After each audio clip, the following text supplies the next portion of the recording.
Vamos abrir a palavra de Deus no Salmo de número 46. Salmo de número 46.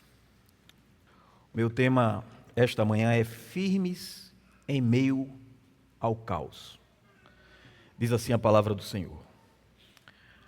Ao mestre de canto dos filhos de Corá, em voz de soprano, cântico. Deus é o nosso refúgio e fortaleza, socorro bem presente nas tribulações. Portanto, não temeremos. Ainda que a terra se transtorne e os montes se abalem no seio dos mares, ainda que as águas tumultuem e espumejem, e na sua fúria os montes se estremeçam, há um rio, cujas correntes alegram a cidade de Deus, o santuário das moradas do Altíssimo. Deus está no meio dela, jamais será abalada. Deus a ajudará desde antemanhã. Bramam nações, reinos se abalam, ele faz ouvir a sua voz e a terra se dissolve. O Senhor dos Exércitos está conosco, o Deus de Jacó é nosso refúgio. Vinde, contemplai as obras do Senhor, que assolações efetuou na terra. Ele põe termo à guerra até aos confins do mundo, quebra o arco e despedaça a lança, queima os carros no fogo. Aquietai-vos e sabei que eu sou Deus. Sou exaltado entre as nações, sou exaltado na terra. O Senhor dos Exércitos está conosco, o Deus de Jacó é nosso refúgio. Amém. Vamos orar? Senhor Deus, rocha nossa e refúgio. Ó Senhor, Tu tens sido tão misericordioso de preservar esta porção tão preciosa da Tua palavra para a Tua igreja, ó Deus. Pedimos ao Senhor que o Senhor, na Sua infinita graça, possa nos fazer ouvir a Tua voz esta manhã. Que o Senhor possa falar ao coração da Tua igreja, renovando então essas certezas que é proclamada num salmo, neste salmo tão maravilhoso. Tem misericórdia, Deus, do mensageiro, para que a Tua mensagem ao Senhor possa brilhar com clareza nos corações. É o que pedimos em nome do Senhor Jesus Cristo e agradecemos. Amém. A adversidade, as provações, a incerteza fazem parte da experiência humana. Elas se manifestam tanto nos grandes movimentos da história, quanto nos momentos silenciosos da vida pessoal. Diante delas, o coração humano é facilmente tomado por perguntas inquietantes. O que está por vir? Como será amanhã? Sobretudo quando nós estamos em momento de transição como este, de ano, estamos passando de um ano para outro. Então, estas perguntas, elas passam a ser mais sonoras em nosso coração. Quando essas perguntas, elas não são conduzidas pela fé, acabam se transformando em um peso difícil de suportar. A Escritura, porém, nos chama para olhar para a realidade a partir de um ponto mais alto. Ela não ignora o medo, nem despreza a fragilidade humana, mas nos ensina a interpretar à luz de quem Deus é. Por isso, com base na autoridade da palavra, nós podemos afirmar que o povo de Deus não foi formado para viver dominado pelo pânico, mesmo quando o caminho à frente é incerto. O Dr. Martin Lloyd-Jones observou que a fé se expressa numa recusa de ser governada pelo pavor. Essa postura que não vai nascer de uma confiança ingênua nas circunstâncias, mas de uma convicção profunda no caráter e no poder e nas promessas do Senhor. Quando essa certeza ela governa o coração, as circunstâncias deixam de ser o critério final da esperança. E é por isso que a Escritura nos apresenta uma coragem que não brota da ausência de ameaça, nem da estabilidade do mundo. Ela nasce do conhecimento real do Deus vivo e permanece justamente quando olhamos para suas promessas, para esse Deus que permanece fiel à sua aliança. Assim, o futuro, ainda que seja desconhecido para nós, o nosso Deus, que governa todas as coisas, não é. E esta verdade, ela é suficiente para sustentar a alma. E é exatamente essa perspectiva que o Salmo 46 nos oferece. Ele nos conduz a contemplar um mundo em confusão e, ao mesmo tempo, um Deus soberano que reina sobre ele. Nele aprendemos a permanecer firmes em meio ao caos. O Salmo 46 ocupa um lugar cuidadosamente pensado dentro do Saltério. Ele pertence ao segundo livro dos Salmos, e vai do 42 ao 72, uma secção marcada por orações e cânticos que reflete a experiência do povo de Deus em meio à instabilidade, à sensação de exílio e ameaças externas.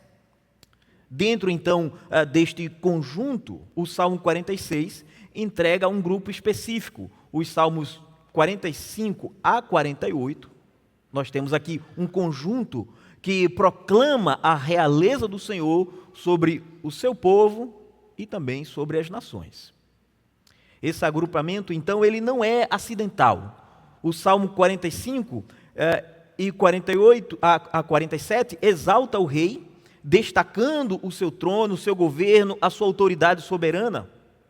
Entre eles ali, entre o Salmo 45 ao 47, como se entrelaçado está o Salmo 46. Depois vem o Salmo, obviamente, 48, que apresenta esse mesmo Deus como refúgio seguro. A disposição do grupo destes salmos comunica uma verdade fundamental. É Deus que reina e é o mesmo Deus também que protege. A sua soberania, ela não é uma soberania distante ou fria, mas se expressa em cuidado real pelo seu povo. A segurança do povo de Deus, então, estes salmos vão nos dizer, que a segurança do povo de Deus não se fundamenta em muros de cidades fortificadas, mas no Deus que habita no meio do seu povo. Logo no título do Salmo, você vê aí na nossa Bíblia, em português, está em itálico, ao mestre de canto dos filhos de Corá, em voz de soprano. Há um termo hebraico aqui, halamot, que pode possuir um significado diverso. A uma antiga versão grega traduz como coisas ocultas, enquanto intérpretes como Jerônimo e Áquila compreenderam que é uma referência a mulheres jovens, vozes femininas. Isto indica então que é um registro vocal mais alto, semelhante ao que hoje chamaríamos de soprano. É como se a própria forma musical do salmo cooperasse com a sua mensagem, conduzindo o povo para cima, acima do ruído, acima do medo, das instabilidades descritas no texto.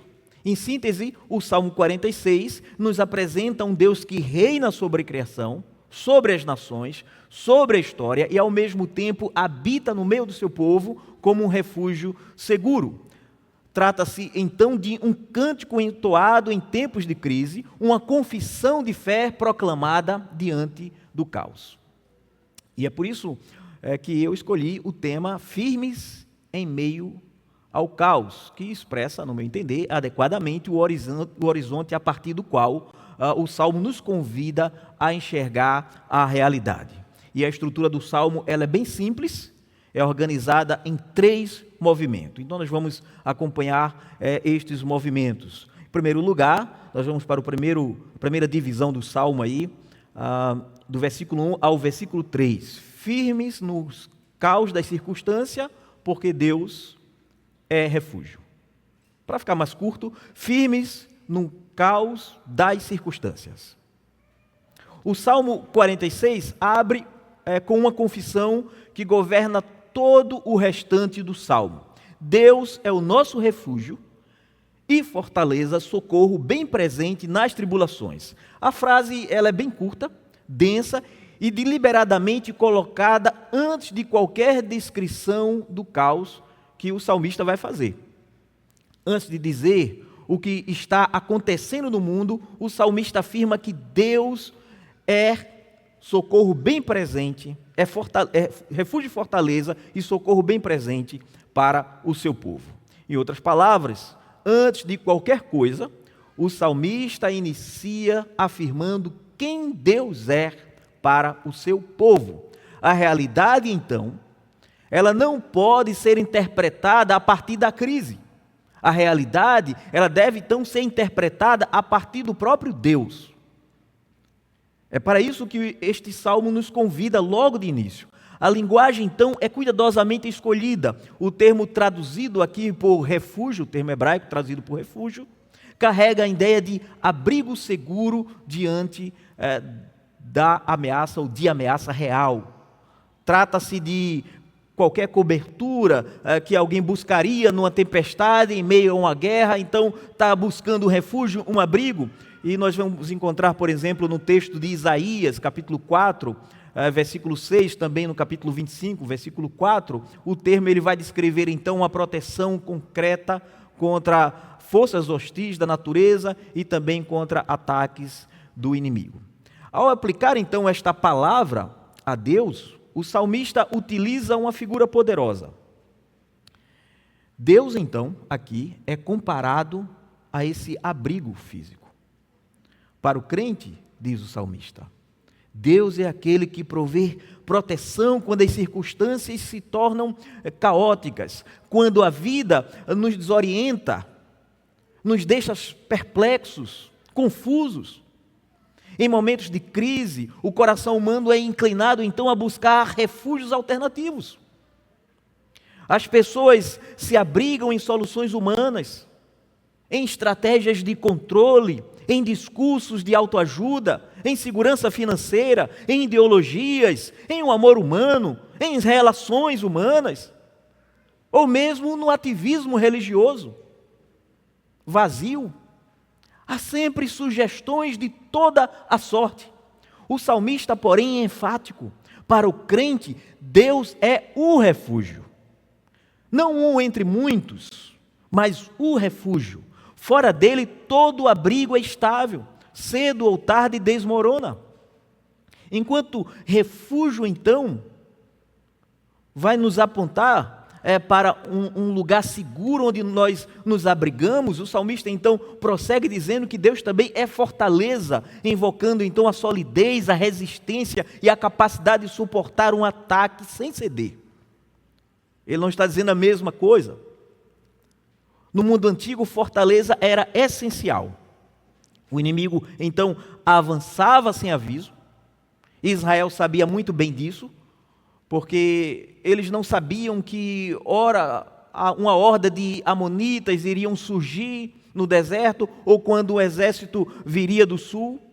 Então, a cidade fortaleza oferecia um recurso crucial.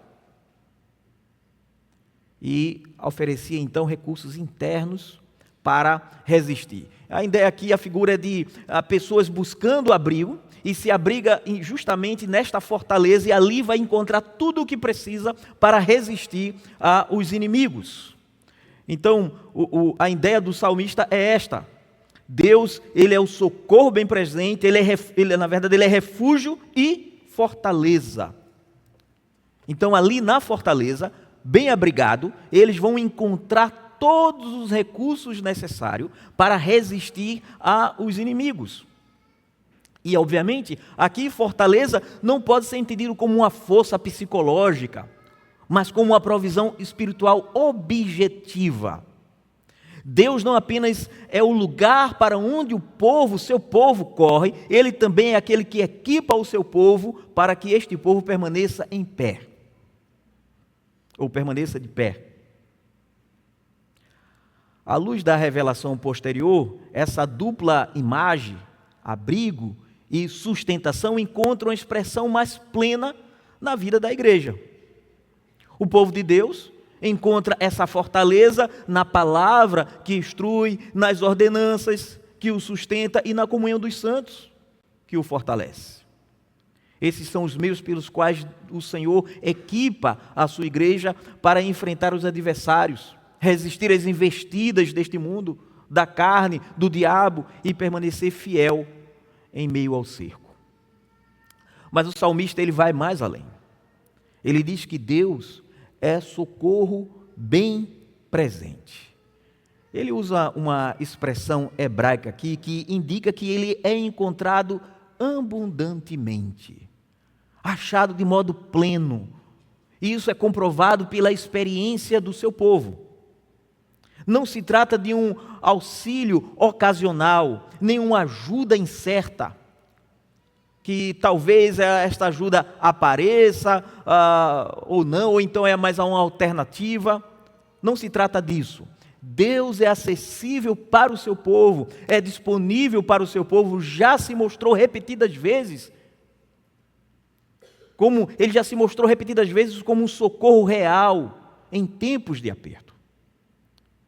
Dizer que ele é encontrado significa que quando a crise chega, Deus não se esconde, Deus não se ausenta, mas ele se manifesta de modo evidente e suficiente. Aqui é necessário, então, corrigir uma compreensão profundamente equivocada que circula com facilidade entre nós. Muitos pensam em socorro como se fosse uma pequena colaboração divina ao esforço humano. Quase como naquele conhecido Provérbios, que certamente você já conhece, um provérbio apócrifo, diz assim: faz por onde que eu te ajudarei, né? Como se Deus estivesse dizendo assim: faz por onde que eu te ajudarei, atribuído a Herege 3,18. Na verdade isso não existe. Essa ideia, ela rebaixa Deus a um assistente, alguém que entra em cena apenas para dar uma força extra. Quando fizermos tudo, então Deus entra em cena. Não se trata disso, o Salmo ele não permite esse tipo de leitura. Na Escritura, a expressão hebraica traduzida por socorro, Ezra, ela não descreve uma ajudazinha complementar, mas uma intervenção soberana. O socorro bíblico é aquele que faz pela pessoa exatamente aquilo que aquela pessoa não pode fazer por si mesmo, quando se trata de Deus neste contexto. Não é parceria entre forças equivalentes. O salmista confessa que Deus é encontrado abundantemente, justamente quando a força humana se mostra inútil, quando os recursos se esgotam, quando não há uma saída visível. O socorro do Senhor não depende da nossa capacidade prévia. Ele se manifesta, ou este socorro se manifesta quando já não há por onde fazer. E assim, Deus se revela como refúgio e fortaleza, não como quem ajuda um pouco, mas como quem realiza o impossível em favor do seu povo. E é dessa confissão que nasce o versículo seguinte. A conclusão lógica é: portanto, não temeremos. Esse portanto é decisivo aqui. O salmista faz uma dedução racional baseada na confissão anterior, na confissão teológica anterior. Ele deixa claro que a ausência de medo não é uma virtude heróica, dizendo assim: porque eu sou bom, eu não tenho medo, eu sou uma pessoa sem temor. Não é a virtude heróica do crente, não é uma exigência emocional imposta pelo texto, dizendo assim: você tem que ser firme, você não precisa ter medo. Não se trata disso, mas é uma conclusão lógica, extraída da realidade de quem Deus é. Se trata disso, não é uma bravata, é uma dedução lógica. Se Deus diz ser o que Ele é, socorro acessível e abundante, então a consequência necessária é a ausência de medo. Essa frase funciona tanto como uma exortação, quanto uma expressão de confiança. E a resposta firme do povo de Deus diante das calamidades, que é uma ameaça constante, é esta: diante do que Deus é, não há motivo para temer. Em seguida, o salmista descreve o caos em sua forma mais radical. A linguagem, então, é bastante intensa. Acompanhem comigo aí, e deliberadamente extrema, pintando, então, um cenário do pior caso possível, que envolve desastres naturais, como terremotos, maremotos, deslocamentos maciços da terra. A terra se transtorna, os montes se abalam e são lançados no coração do mar. São as figuras que são evocadas aí. No imaginário bíblico antigo, os montes representavam estabilidade, permanência, aquilo que parece inabalável. O mar, por sua vez, em muitas ocasiões, apontava para a instabilidade e a ameaça, forças indomáveis. Quando o Salmo fala dos montes sendo engolidos pelas águas, aquelas águas revoltadas, eles descrevem a perda total dos referenciais. É o mundo saindo do seu eixo, a criação retornando. A linguagem poética aqui vai apontar para um mundo em desordem. Aqui o Salmo parece que ecoa conscientemente o relato da criação. Em Gênesis, Deus impõe ordem às águas e faz emergir a terra firme. A imagem é invertida aqui. A terra firme cede às águas e as águas então retoma o domínio. O salmista não oferece aqui uma explicação científica das catástrofes naturais, mas ele aqui está dando voz à experiência humana quanto àquilo que sustentava a vida. Aquilo que muitas vezes as pessoas julgam que está sustentando a sua vida, que o mantém de pé, que lhe oferece segurança. As circunstâncias que pareciam favoráveis, é como se o chão desaparecesse sob os pés. E ainda assim, diz o salmista, a confissão permanece. Mesmo quando tudo isto acontecer, o pior cenário possível, a confissão permanece. Não temeremos. O ponto do texto aqui é claro e incisivo. A firmeza do povo de Deus não repousa na estabilidade do mundo criado. Ela está na estabilidade do Criador. Quando os marcos da realidade se desfaz, Deus permanece, Ele não se desfaz. Quando a ordem visível entra em colapso, a fidelidade do Senhor permanece intacta. O caos descrito nesses versículos é justamente esse caos das circunstâncias, crises que não pedem permissão para entrar, que escapa do controle humano e que expõe a nossa fragilidade. O Salmo 46, então, ele não vai prometer que esse tipo de abalo será evitado, mas ensina que o coração deve repousar quando ele chegar. A segurança do povo de Deus não está em prever o futuro, nem preservar os montes, mas em conhecer a Deus, que é refúgio e ao mesmo tempo fortaleza e socorro bem presente. A fé em Deus é o único lugar verdadeiramente seguro quando tudo mais perde a solidez. Em segundo lugar, também somos convocados a ficar firmes no caos das nações. Versículo 4 ao versículo 7. Depois de apresentar o caos das circunstâncias em uma linguagem cósmica, o salmista desloca o foco. Agora, o abalo não está apenas na criação, mas no cenário humano, histórico e político. A atenção se move do mundo natural para as nações. No entanto, antes de mencionar o tumulto dos povos que se agitam, o salmo novamente começa com Deus. Mais uma vez, insistindo nessa lição, como se fosse um refrão, dizendo assim: olha, você não deve olhar para as circunstâncias, mas para Deus. Não é para a criação, criaturas, mas para o Deus que criou todas as coisas. E a lógica se repete. Ele diz assim, começa no versículo 4: há um rio cujas correntes alegra a cidade de Deus, o santuário das moradas do Altíssimo. A menção de um rio em Jerusalém surpreende do ponto de vista geográfico, pois nós sabemos que Jerusalém, localizada nas colinas, não possui um grande rio, como o Nilo, o Eufrates. No entanto, possuía a fonte de Giom, que jorrava sob a colina da cidade de Davi e era canalizada para o tanque de Siloé. No mundo antigo, o acesso à água era vital para uma cidade então resistir o cerco. A garantia de água significava sobrevivência.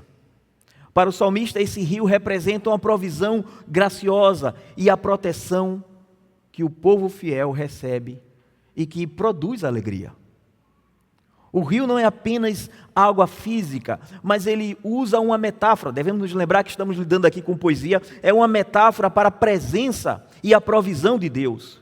A linguagem, ela evoca, mais uma vez, o livro de Gênesis, evoca o paraíso. Assim como o rio irrigava o Éden, o lugar original da presença de Deus, aqui o rio sustenta a cidade de Deus, que é um protótipo do próprio Éden, onde Deus habitava ali, onde céu e terra ainda estavam unidos. E Adão e Eva desfrutavam dessa alegria. Agora está ali em Jerusalém.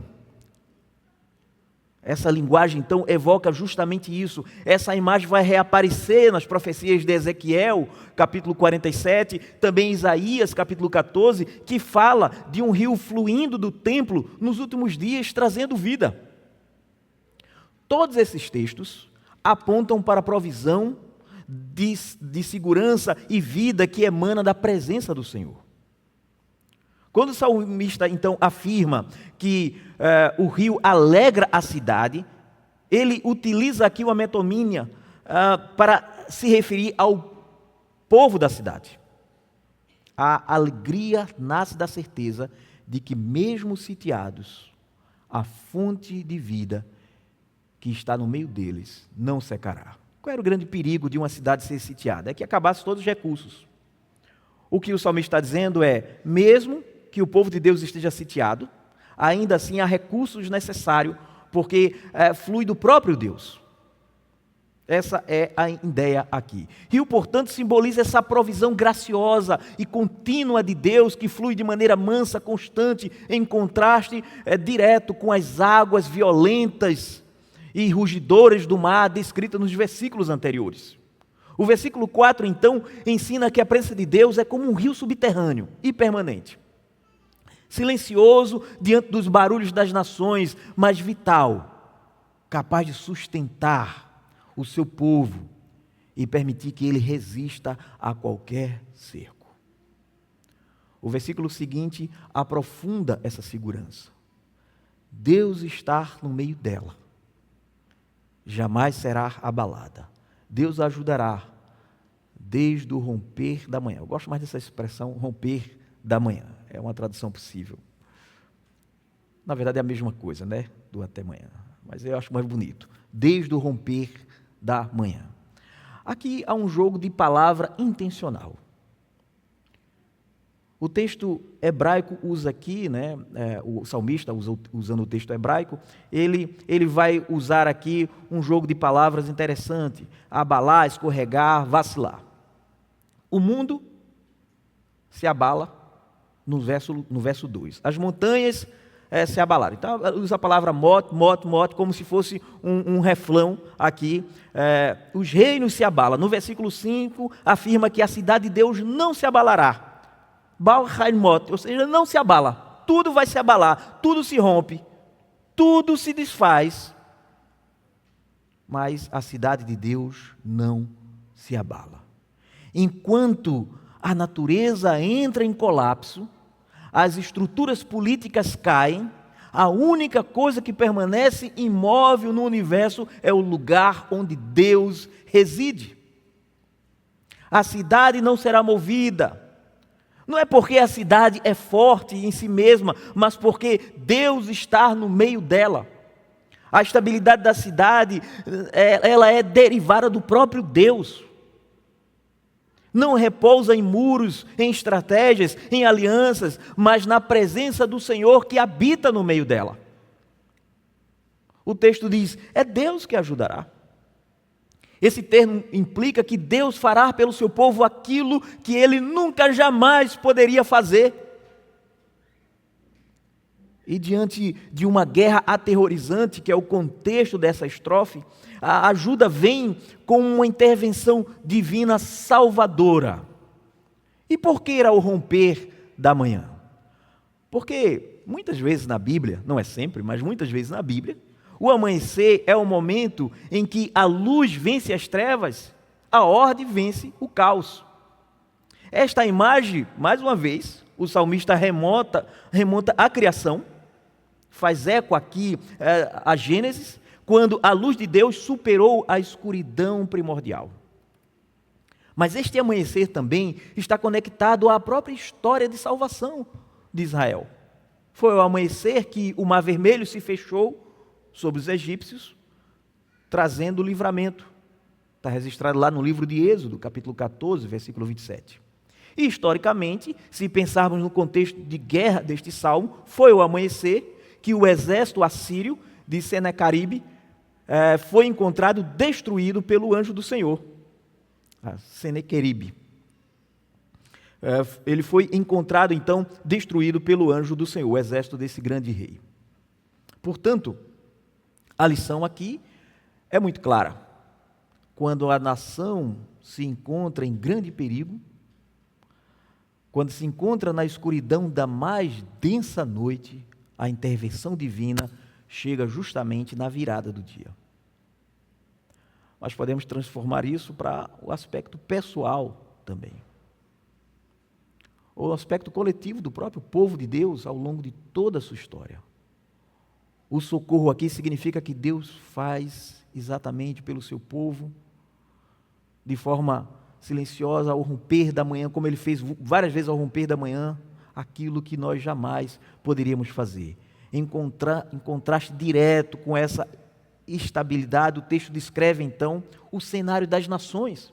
Ele vai dizer aí que brama as nações, os reinos se abala. O mesmo verbo usado para montes no início, o salmo agora aplica aos reinos. O que parecia sólido no plano político, tão estável assim para o mundo, na verdade, aqui o salmo vai dizer que ele é tão estável quanto toda a criação que ele já havia descrito antes, que entrou em convulsão.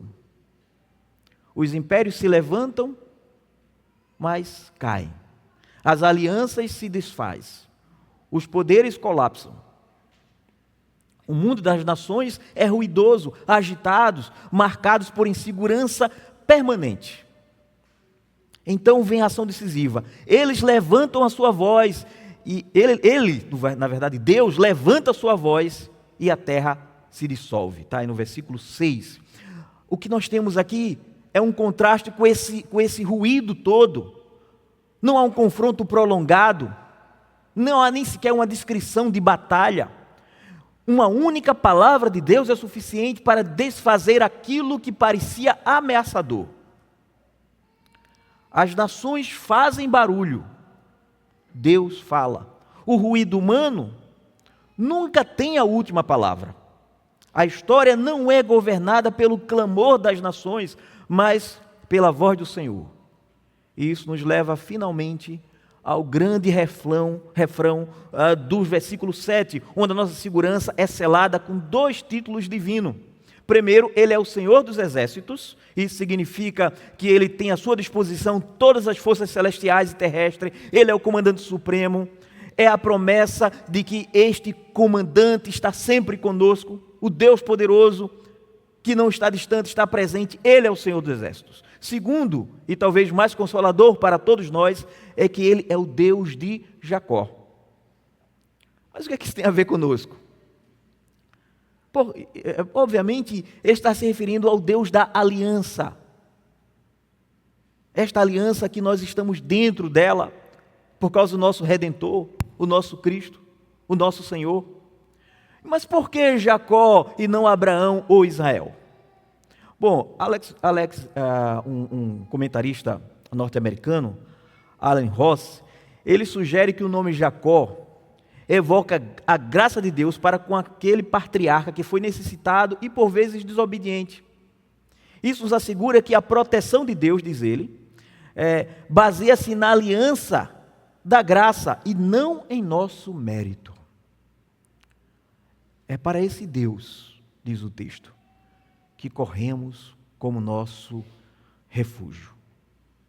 E no hebraico, a palavra traduzida por refúgio, no verso 7, é diferente do versículo 1. Aqui significa um alto refúgio, uma fortaleza inacessível, nas alturas. Deus não apenas protege, Ele coloca no alto, fora do alcance do perigo. Portanto, diante do romper da manhã, da voz que derrete a terra, o Deus de Jacó nos eleva acima do perigo. E a única resposta lógica é uma confiança inabalável. No texto hebraico aparece aí uma nota, o selar reaparece convidando novamente a pausa. O salmo, então, exige à congregação que interrompa o impulso de reagir aos barulhos das nações e considere esta verdade: Deus está no meio do seu povo. Enquanto os reinos se abalam, a cidade de Deus, a igreja do Senhor, permanece, porque o Senhor dos Exércitos está com ela. Mas vamos aí para o último ponto. Firmes no caos dos conflitos. Versículo 8 ao versículo 11. Serei mais breve aqui. O salmo ele termina com um convite para olhar. Diz: vinde, contemplai as obras do Senhor. Esse convite, ele se dirige a todos que observam a história, tanto os que resistem a Deus, quanto ao seu povo. Para os ímpios, trata-se de um chamado solene para reconhecer que a violência humana, a rebelião humana não permanece impune e que o juízo do Senhor é real e é certo. Para o justo, para o crente, é um convite para renovar a aliança, lembrando que Deus age de modo decisivo na história e que o caos não tem a palavra final. Mas o que exatamente somos chamados a ver? Ambos os grupos são convidados a contemplar não apenas atos de livramento suave, mas desolações na terra. Ele usa uma palavra hebraica aqui forte, shamot, refere-se a um ato decisivo de julgamento divino que atinge os ímpios. A forma verbal traduzida aí por efetuou está no perfeito, indicando uma ação que já está concluída. Então o salmista vê a destruição do mal, de toda a impiedade humana, como algo tão certo nos planos de Deus, que ele descreve aqui como se já estivesse concluído. O futuro de Deus é apresentado com segurança como um fato consumado. E qual é o resultado desse juízo? Ele faz cessar as guerras até os confins da terra, quebra o arco, despedaça a lança, queima os carros do fogo. O versículo 9 nos oferece umas descrições mais fortes de paz em toda a Escritura. Deus não apenas irrompe a guerra, Ele elimina a capacidade do inimigo de guerrear. O texto afirma que ele quebra o arco, despedaça a lança, apontando para a destruição de todo o armamento humano. Ao dizer então que ele queima os carros de fogo, os carros no fogo, o salmista descreve a desativação completa do aparato militar. O que o salmista está dizendo é que quando Deus estabelece a paz, quando Ele estabelecer aquela paz suprema, definitiva, não restará nenhum inimigo a ser enfrentado. As ferramentas de violência se tornarão inúteis. O problema do mal, que nunca foi um problema para Deus, é definitivamente resolvido. E esse cenário de silêncio após a batalha é o cenário que ouvimos, mais uma vez, aí, a voz do próprio Deus, no versículo 10, que é aquela ordem conhecida: aquietai-vos e sabeis que eu sou Deus. Aquietai-vos. Rapum, no hebraico, significa literalmente soltar, deixar cair as mãos. É como se depois de tudo que você tivesse ouvido, você dissesse: agora eu estou tranquilo. A palavra aqui se aplica a dois grupos, mais uma vez. Para as nações furiosas, é uma ordem de rendição. É como se eu estivesse dizendo assim: pare de lutar, abaixe as armas. Não adianta lutar contra mim. Você já não percebeu que eu tenho um poder suficiente para destruir tudo? Para neutralizar a sua rebelião? Mas ela também funciona como uma repreensão ao crente inquieto. É como se Deus dissesse: cesse a agitação ansiosa. Pare de tentar resolver o problema pela sua própria força. De querer antecipar as coisas, de querer controlar a vida. Pare dessa agitação, solte o problema, abandone o suposto controle que você pensa que tem. Corra para mim e descanse, aquietai-vos. O motivo é claro.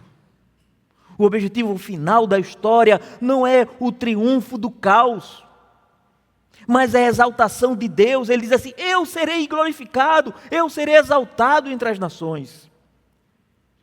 E assim o salmo se encerra no refrão do versículo 11.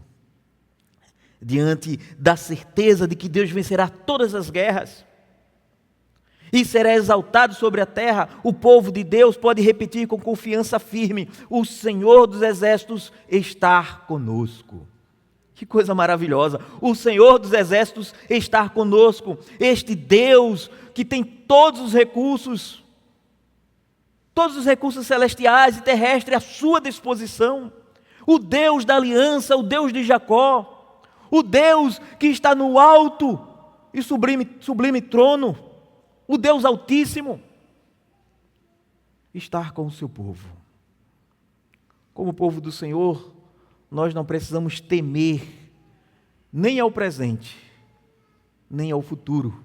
Não sabemos o que vem o ano que está por vir, o que está por vir no ano que vem, melhor colocar assim. Mas sabemos de uma coisa: Deus permanece o mesmo e permanece no meio do seu povo. Esta é a certeza que temos. E que certeza maior poderíamos ter? A vitória final de Deus sobre o mundo é certa.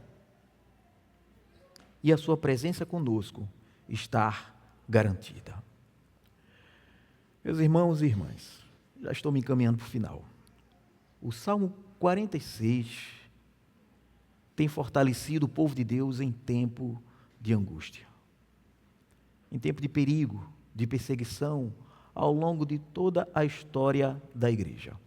Martinho Lutero, por exemplo, ele viveu em grande parte da sua vida sob ameaça constante por causa do Evangelho. E em momentos de profundo desânimo, retornava repetidamente a este salmo.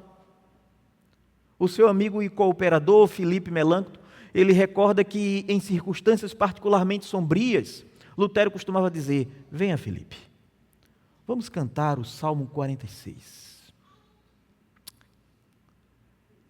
E desse amor a este salmo nasceu o conhecido hino que nós cantamos, Castelo Forte, cujas palavras iniciais ecoam o coração do salmo.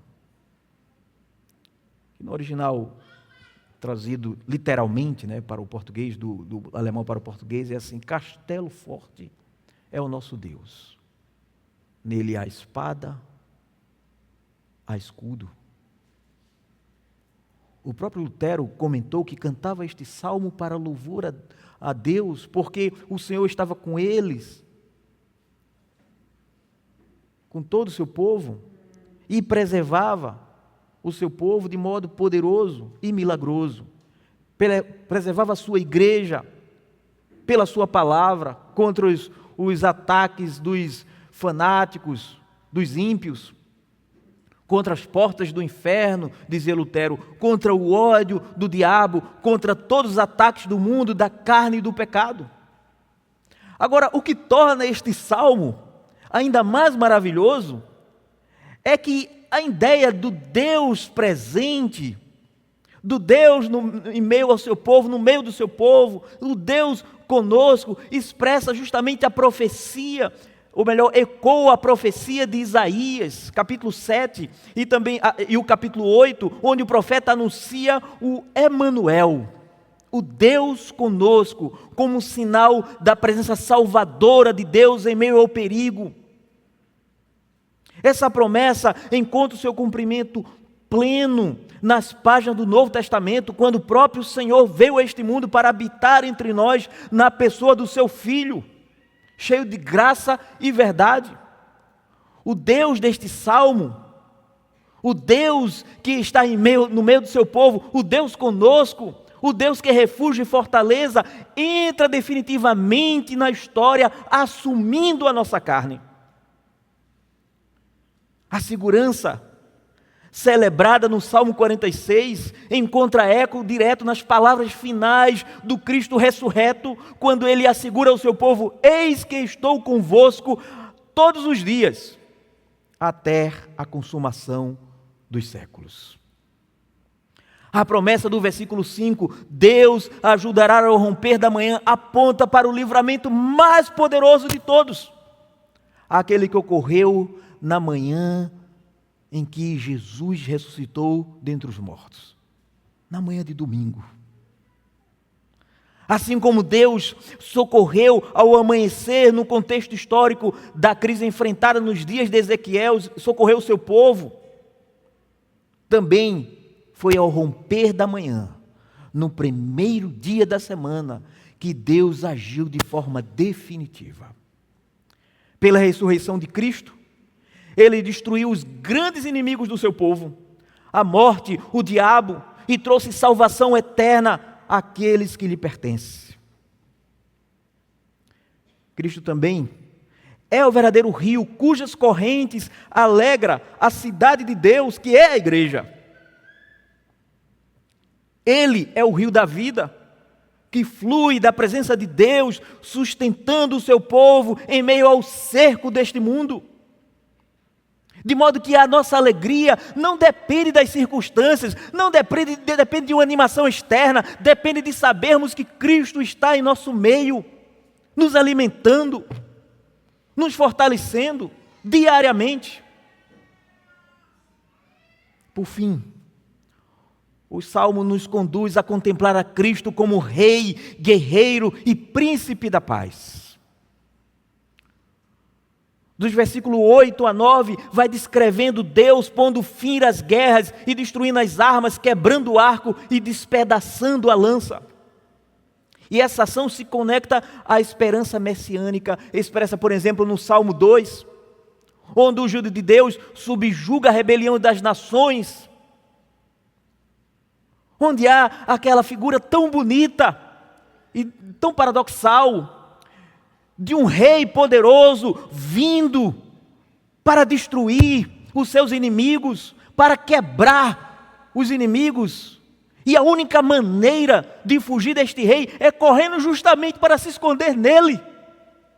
Beijai o filho antes que lhe inflame a ira. Em breve, esse príncipe da paz voltará. Esse grande juiz voltará. Em breve ele voltará para consumar plenamente essa vitória, colocando todos os seus inimigos debaixo dos seus pés e ser reconhecido por todas as nações, universalmente, como Senhor. E diante disso, permanece uma advertência solene. O que você fará? Você que está me ouvindo agora, que porventura ainda não tenha se dobrado a este rei. Você ainda vai resistir a Cristo? Se você resiste a Cristo, o Deus deste salmo, você não tem um refúgio seguro. Você não tem uma fortaleza. Você não pode olhar para este salmo e ver nele uma promessa para você. Se você resiste a Cristo, não há como você ser protegido.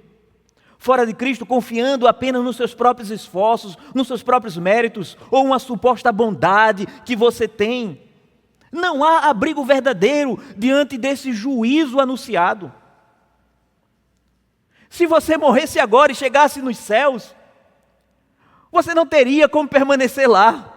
Obviamente você não iria, mas você não teria como permanecer lá, hipoteticamente, se fosse possível. Porque você está descoberto, desabrigado, nada lhe sustenta. Mas se você dispuser as armas da resistência e vier a Cristo em arrependimento e fé, encontrará nele não apenas um refúgio seguro, mas uma fortaleza inabalável, uma fonte de água viva e uma paz que somente Ele pode conceder, que irá reconciliá-lo com Deus e lhe dar uma paz.